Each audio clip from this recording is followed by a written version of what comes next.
Hi everyone, Bernard here with a Citizen vlog, and it's a City present and we're looking at a game, yay, a football match. Bit on how I feel about that a bit later on. Anyway, yeah, City played Arsenal at the Etihad on the 17th of June 2020, 8:15 kickoff. With nobody there, unfortunately, but so the ground looked nice, didn't it, with the old banners, etc., etc.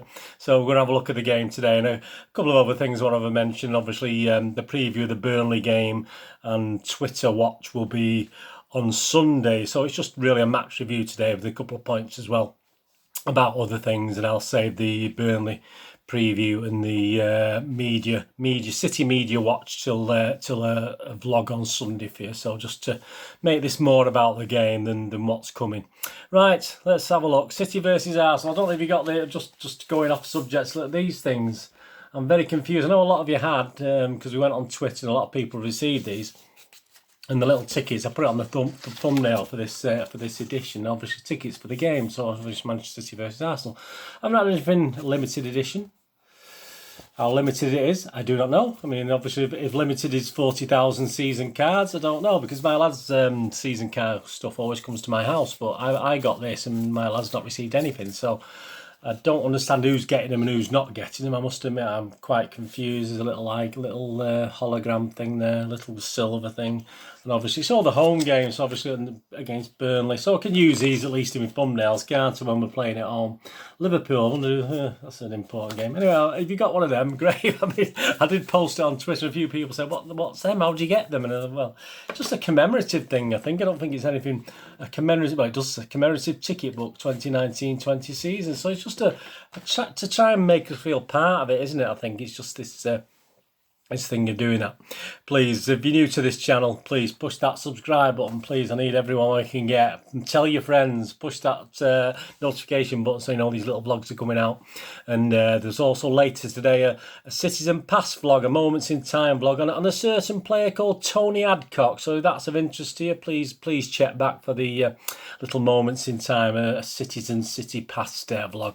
Right, yeah, before I just get on to City and Arsenal, Villa and Sheffield United. Well, that was the first time I've watched it. I've not been watching any of these German games. I've no interest whatsoever. But I watched a bit of the Wolves, Villa Sheffield United, because I was testing where I was going to stream it, to be honest with you. So it was a bit of a practice to make sure I could watch City later on, because I'm not used to not being at the Etihad watching. So I wanted to make sure I could get a reasonable stream. So obviously I did watch most of that game, and you know, I mean, I just do not know. I mean, obviously, fortunately, we didn't have any VAR problems at our game, did we? But if your goal line technology's got an absolute go to pot, I mean, what chance have we got? I mean, you've got goal line technology. Surely the VAR should then come on and say there's a fault there. It's definitely crossed the line. But you know, if you know what I'm talking about. If you haven't, please go back and watch. It's probably the main talking point in the game. I mean, the goalie actually held it for about, felt like 5 minutes behind the line. So what the linesman was doing as well, I have no idea.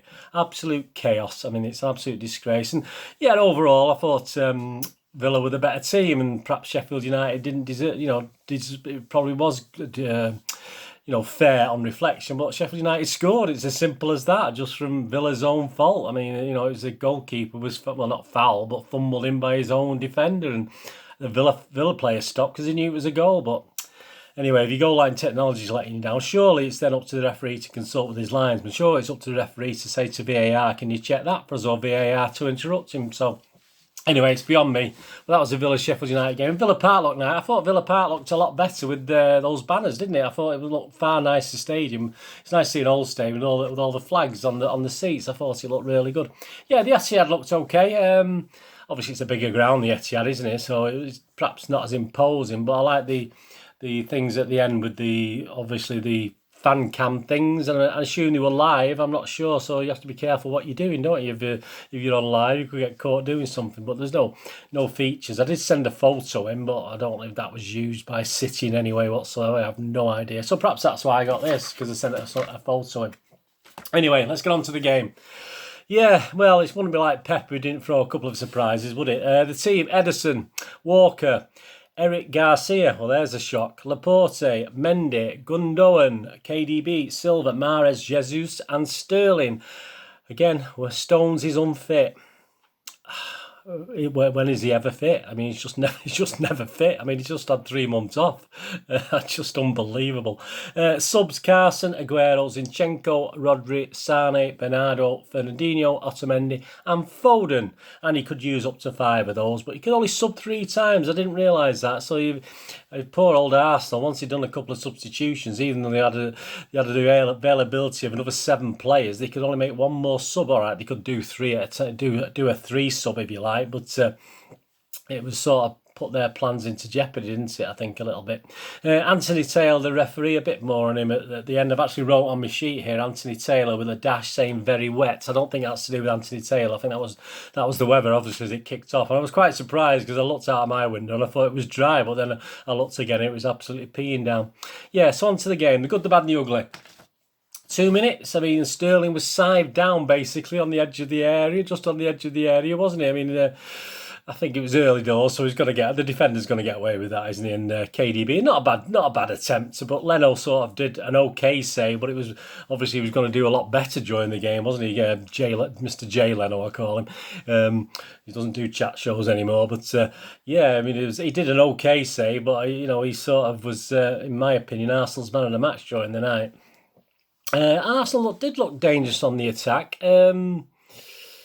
Yeah, so I was a bit worried. Garcia was a bit holdy at times. I think the commentator commented on it, but I mean, my stream, I lost the commentator, which is probably a good thing, and I lost the crowd noise about halfway through. But yeah, we looked a bit jittery, but it's understandable with Garcia. I mean, he's been thrown into not a bad team, Arsenal, quite pacey, aren't they? So yeah, so they did look a little bit dangerous on the attack that first 5 or 10 minutes.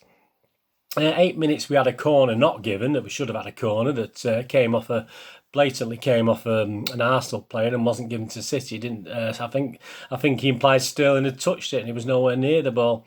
On 11 minutes we had a good and bad. We had a great move by KDB, and obviously Sterling took a bit of time and wasted. He had options to cross it in and players were behind the 3 or 4 in the box, and he just made the right decision. It came to nothing.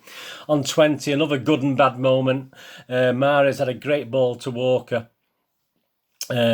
And then he just sort of beat the defender, left him for dead, and then he sort of got on the edge of the 6-yard box, and there seemed to be players in the middle. I think David Silva absolutely berated him because he should have passed it back for Silvers, and Walker just made a mess of it again. I mean, this is what I noticed about. Again, he did a similar thing in the second half. Very disappointed. He did everything right until that last minute.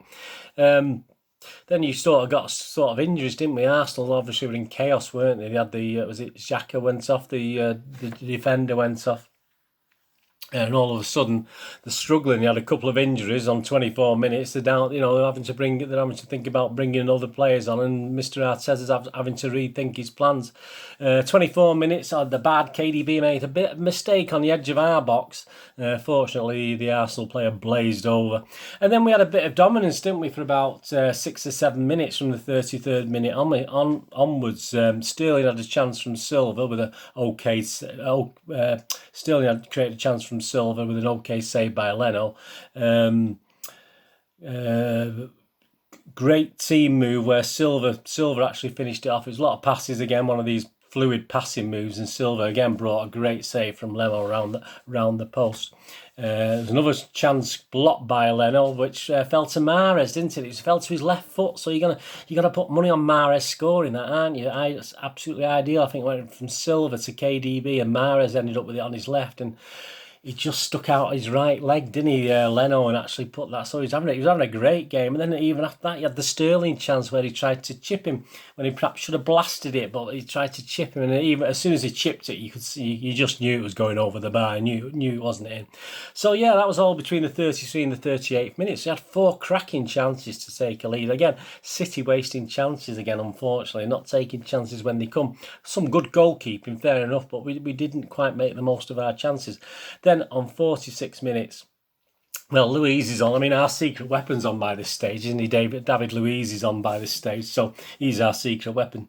So obviously, just a bit of a pump from KDB. Well, I think he's been awarded the assist for this as well, and I don't know what Luiz was doing. Sterling did well, though. Instead of trying to chip this one, he blasted it, and it was 1-0. So that was a great, just before half-time. So I went in at half-time 1-0. Straight after half time, so You looked comfortable in that first half. I thought we certainly deserved one. We should have been 2 or 3 ahead, I think, by that time. So we're always a bit worried when it's only 1-0. But quite quickly, the second half, you had Edison, great ball through, wasn't it? I mean, he did a couple of these in the game to Mahrez. But Mahrez just, I mean, you sort of put money on him again, like early on to score that goal. It's just a lack of control, and it ran away from him. And then 48 minutes, you've got a couple of good things, haven't you? You've got Mr. Mahrez actually doing well. David Luiz doing a David Luiz, putting his hand on him. And let's be honest about it, me, I wouldn't have fell down. But I mean, would Taylor give a penalty if he hadn't fallen down? Probably not. Should he have fell down? Yeah, he was getting fouled and he was getting impeded. I mean, it was, he was through on goal. Of course, he should. That's what you get, And obviously, I don't think anyone can argue with the red card because he actually stopped the guy. Penalty again. You know me, I used to be quite a good penalty saver when I was playing as a keeper, and I would have gone left, which the ball did go left, but he did hit it with pace. So whether I would have got down quick enough, I'm not too sure. I would have definitely gone the right way, but at least KDB puts his foot through it, doesn't he? So that's one good thing. But a great penalty by KDB. At last we found a penalty taker, haven't we? As long as he's on the pitch, and I did write on my little sheet of paper at that stage, 48 minutes. I did write game over. I mean, Arsenal down to 10 men, 2-0 up. So it is game over. But it went a bit lacklustre after that, didn't it? On 58 minutes, Jesus had a long-range shot. Jesus was running all over again like a scalded cat, coming back to defend, running back into his own half to actually defend as well. 63 minutes, good and bad. A Walker through by a Silva, a poor cross with players in the box. I don't know what was going on there. It's Walker again. He had a great chance to put the ball on. Silva just put him through, cut it through on the left hand side, and he just didn't find anyone. Even though there's players in the box again. So that was the second time really Walker had great chances. And then obviously we had substitutions: Foden and Bernardo for Silva and Mahrez. KDB took the captain. I noticed Mr. Phil Foden had a little spit as he came on the pitch. Please, Phil. I mean, I don't think that's the right idea, mate. But I did notice that. No comment was made, but I just did notice that before the camera panned away from him, unfortunately. 68 minutes, a bit of good. Gundogan, great ball to Sterling from Gundogan, wasn't it? It's from Sterling to KDB and brought an okay save out from Leno, but KDB again could have done a little bit better with that. 69 minutes. KDB went off, so Ferner came on as the captain. So we had 3 captains on the night, and Laporte is swapped for Rodri. 76 minutes, good and the bad. A good free kick, one tonight, quite clever. They've had time to practice these free kicks, haven't they? From Sterling to Bernardo, but not the greatest shot, unfortunately, from Bernardo, who sort of was okay when he came on, but he didn't quite dazzle, did he? Like we hoped he might do. And then obviously we had the Aguero for Jesus, and very soon after that, Aguero came on for Jesus. Very soon after that, we had the Edison thing. Just a hopeful punt from Arsenal. It didn't look particularly dangerous, but Edison, obviously, as he's prone to do, came running out. I think Tyler had something sarcastic to say about it. But obviously he took out Mr. Garcia, and the only thing positive I could see from that was that as he was on the floor, he actually crossed his legs, not in a painful way. You could see him sort of moving his legs, Garcia, and you could see him cross his legs as always. So it just appeared to me that it's quite not as bad. And obviously I've seen this morning looking at Twitch, it doesn't appear to be as bad. So obviously that sort of took the last 10 minutes with a bit of a damp squib, actually, until about the 90th minute. Obviously, we had 11 minutes injury time, didn't we? So it's going to be to 101 minutes. And of course, from 91 minutes, we had the goal, didn't we? A great long ball by Fernandinho. Aguero to Sterling, back to Aguero. And Aguero hits the post from again. Leno got a hand to it, saved it, but obviously Mr. Phil Foden, he had work to do. It wasn't exactly an open net. There's a defender there, but he slammed it left foot into the sort of more or less the roof of the net, didn't he? That was a great. So 3-0. Obviously, game was over at 2-0, wasn't it? Just 3-0. I had 3-1 down, didn't I? So sort of half and half. Wanted perhaps Arsenal to get one, but I wasn't too upset. The bad, we had Bernardo again, a great through ball by Gundogan again, another great ball from Bernardo, just passed it as his shot. It wasn't even really a shot. So that was a couple of times Bernardo had chances and didn't do so well with it. Another great break, good and bad. We had a Foden to Aguero ball, wasn't it? And Aguero, I thought he'd hit the goal and he hit the side netting with a shot. So again, even Aguero didn't have his shooting boots on. 97 minutes, into 97 minutes, actually Arsenal had a couple of chances, sort of half chances in there that came to nothing. And obviously 111 minutes, we broke, didn't we? Bernardo was through, and yes, Mr. Taylor blows a whistle for full time. So there you go. We did. I think the City players had a moan at the referee about that one, but I think it had just gone over 101, and obviously he wasn't going to extend it more than necessary, was he? I think the man of the match, Sky man of the match, was KDB. I think someone else got it at the ground, but KDB got the. I think Walker got it in the ground. I don't know, or whatever, but I heard that, and someone might be lying. I'm not too sure. Put us within 22 points of Liverpool, so they can't win it against their rivals Everton, which is good for Everton fans. I don't want Everton fans to suffer that indignity of losing to Liverpool and the title being Liverpool, so at least they get away with that. I mean, obviously, we do have the Guard of Honour problem coming up facing us. Obviously, if we do end up, by the time we play, then they've won the league, which they could do. Yeah, so it wasn't a bad restart, was it? I mean, just looking at the player ratings before I just sum up the game. Obviously, look at Stuart Brennan's player ratings. I'll give you mine. Right, Stuart Brennan, Ederson, didn't put foot wrong in goal and came close to notching another assist with an almighty ball through to Riyad Mahrez in the Arsenal penalty area. Yeah, give him a 7. I give Ederson a 7 because he didn't have anything to do save-wise. But as I said, he did 2 great through balls and two assists that could have ended in goals quite easily. Walker, keen to get, this is when I'm reading out here, it's Stuart Brennan. Walker, keen to get involved in building and play across the defence, but needed his pace to bail him out of a number of heavy touches that nearly gave the ball away in dangerous areas. First half burst into the box that could have teed up a goal, a snapshot of his attacking game. So yeah, he's given me 7. I'm only giving Walker 6.5. I thought he played pretty solidly, but it's that forward runs and that last ball that let me down a little bit. Garcia, it looks significant for the youngster's future that he started alongside Laporte ahead of Fernandinho, Stones or Otamendi. Arsenal looked to catch him on his heel, but he was solid enough. A sickening injury. Yeah, I don't think the injury is hopefully not as sickening as it quite looks. He's gives Garcia a 7. I'll give Garcia, I mean, my basic is 6. That's just for turning up and putting your shirt on and doing an okay game. So I'm going to give Garcia 6.5 because I thought he did okay, but I don't think Arsenal really put us, after the first 10 or 15 minutes, under any real intense pressure. So he didn't really get tested. So I'll give him a 6.5, which is better than average. So.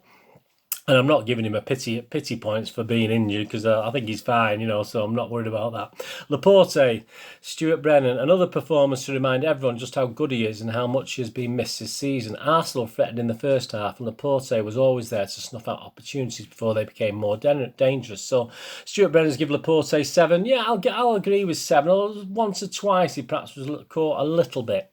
So he wasn't, obviously perfect. Then again, he would have got a 10 once he'd been perfect. Benjamin Mendy, Stuart Brennan, a confident performance from Mendy, who was still at the stage where 90 minutes counts as a positive. If he was more restrained than perhaps expected, he carried out his defensive duties well as Arsenal looked to expose him. Yeah, I agree. I mean, he did defensively, he played really well. He's given him a 7, Stuart. I'm going to give Mendy a 7 as well. Stuart's given us a lot of 7s today. Gundogan, another quietly effective performance from the holding role. He was not too easy to beat in his defensive position and showed off his distribution skills in the opposition half once the 2-goal lead was established. Yeah, I mean, he grew in confidence, didn't he, Gundogan? And obviously against 10 men, he looks far better anyway. And when we're playing a team like that, he does come into it. I mean, I give him 7 as well. Stuart's give him 7. So, and as I say, when I do my match report there, he did come in for a couple of good through balls. So, yeah, I'll give him 7. KDB, 70% mastery of a football, 30% rustiness. De Bruyne looked the likeliest to make the difference from the first whistle, but his radar did occasionally go wildly off. An extra point for stepping up and scoring the penalty, yeah. So, he's give De Bruyne 8, Kevin De Bruyne 8. I'm going to give Kevin De Bruyne 7.5, yeah. I think he took the penalty, got credit to him. I think Arsenal give him far too much for him. You've got to get a bit tighter on De Bruyne. He had more freedom to do things and he loved it. He revelled in it, really, I think. But I'll give him a 7.5, which is certainly my highest today anyway. David Silva, a refreshed performance, looking like the player that began the campaign rather than the tired one that finished it, and played some lovely balls. No surprise to see him substituted first, but could be very handy if this game time can be managed. Yeah, it's great to see David wants it. David Silva, I'm not going to disagree with Stuart. He's given him a 7. I'll give him a 7 as well. Absolutely brilliant, and he I think he enjoyed himself last night. Mahrez found 2 Arsenal shirts teaming up on him most occasions when he got the ball near the box. He did find some space and earned a penalty when he found David Luiz better to run at than Kieran Tierney. So he's given 7 to Mahrez. Yeah, I won't disagree with that. I said again with Mahrez, 1 or 2 things he could have done better. That chance, a couple of chances, but no, he did it. He won the penalty, etc. So I'll agree with 7 for Mahrez. Sterling, some signs of the confident forward that scored for fun in the first half of the season, albeit should have done better when put through before he scored the first. So yeah, I'll say he's given him a 7, Sterling. Yeah, I'm going to give Sterling a 7 as well, because at the end of the day he did score a goal, so it probably would have edged 7.5 if he'd actually done a little bit more than that. Jesus taking Aguero's place in the start lineup will never not be news. He worked hard enough but struggled to find the space for a meaningful opportunity. You suspect he will have a big part to play in the months to come. Yeah, Jesus was Jesus, wasn't he? I mean, defensively he was great, running around like a bee. Stuart's giving him 6. I'm going to give him 6.5. I mean, he's not the number 9. We know he's not a number 9. We know he's not going to replace Aguero in that position. We've got to find something a little bit different for him to play. And I think, but there's certainly nothing wrong with his performance. The substitutes, Foden, a few nice touches. He's given him a 7. Yeah, I mean, I think I give Foden a 7 as well. Just to have a look. Yeah, I give Foden a 7. Bernardo, look comfortable in the middle. Give him a 6. Yeah, I totally agree. I give Bernardo a 6. Fernandinho, give him a 6. Slotted in without an issue. I give Ferner a 6 as well. Rodri moved back to centre half after Garcia was stretchered off. He's given him a 6. I thought it looked a bit big. I thought he put a bit of weight on Rodri, but yeah, I'll give him a basic 6 as well. And the last one, Aguero. Yeah, I mean, he should have perhaps done better, but he did okay. And he sort of led to the goal, didn't he? That shot, and Leno did a good save. So he looked a bit lively, didn't he, for what he did? So that's a 6 for Aguero as well. So yeah, just sort of summing up. Yeah, Anthony Taylor, I'm going to give him a 6 because he's useless, but he's useless on both sides, isn't he? So I'll give him a 6 for turning up. Pep, I'll give a 7. I didn't see much animation. Obviously, it's probably a sad night for Pep, wasn't it? But he was there coaching in the drink breaks, etc., etc. Arsenal were okay, weren't they? I think Arteta's got a lot of work to do. When you've got experienced players like Luiz dropping you in it, which he did. He's got a lot of work to do there. And you can see what he's trying to do, but he's got quite a few young players, and I think they're struggling a little bit.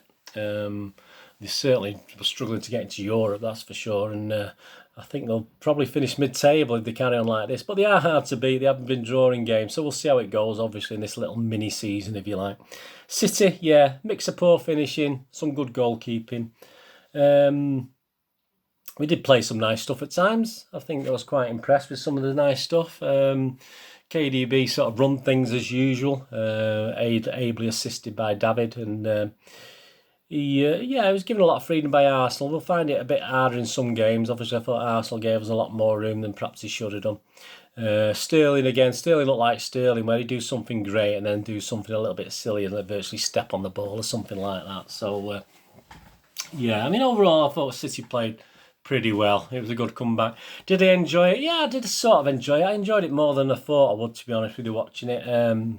Obviously, I have to treat it as though it's an away. I don't get to many away games, so obviously I have to treat it as though we're playing away, and obviously it's, try not to think it's at the Etihad and just enjoy it for what it is. So I got about 2 hours sleep last night. I say I'm up at 2 a.m, so once I'd gone to bed about 10:30, 11:15, I did read for a bit and try to doze off, but pointless. Then I had a nightmare, so I woke myself up because I had a nightmare. So it's a bit of a disaster, really, but I feel okay at the moment.